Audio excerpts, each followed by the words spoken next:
பாபநாசம் செய்தியாளர் ஆர். தீனதயாளன். பாபநாசத்தில் ஸ்ரீ சீனிவாச பத்மாவதி தாயார் திருக்கல்யாண உற்சவம். திரளான பக்தர்கள் பங்கேற்று சாமி தரிசனம் செய்து வழிபட்டனர்.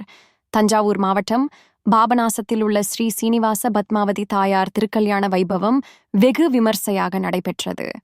இதில் திருக்கல்யாண வைபவத்தை முன்னிட்டு பக்தர்கள் சீர்வரிசை தட்டு எடுத்து வந்து அக்னி ஹோமம் மற்றும் விக்னேஸ்வர பூஜை, புண்ணியவசனம் மாலை மாற்றுதல், எஜமானர் சங்கமம், கன்னியாஸ்தானம் உள்ளிட்ட பல்வேறு சிறப்பு பூஜைகள் செய்து வேத மந்திரங்கள் முழங்க மேளதாளத்துடன் ஸ்ரீ சீனிவாசா பத்மாவதி தாயார் திருக்கல்யாணம் வைபவம் நடைபெறரு மகா தீபாராதனை காண்பிக்கப்பட்டது. திருக்கல்யாணம் வைபவத்தில் திருமணமாகாத மற்றும் திருமணம் தள்ளி போகும் உள்ளூர் மற்றும் வெளியூரை சேர்ந்த ஏராளமான பெண்கள் தங்கள் குடும்பத்துடன் கலந்து கொண்டு மஞ்சள் கயிர் மலர் தூவி திருமண பிரார்த்தனை செய்து கொண்டனர்.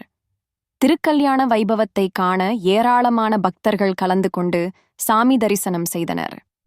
திருக்கல்யாண வைபவம் நிகழ்ச்சிக்கான ஏற்பாடுகளை பாபநாசம் சங்கீதம், பேலசின் சிவலிங்கம், சங்கீதா சிவலிங்கம், ராகுல் மற்றும் சிவலிங்கம் குடும்பத்தினர்கள் செய்து இருந்தனர்.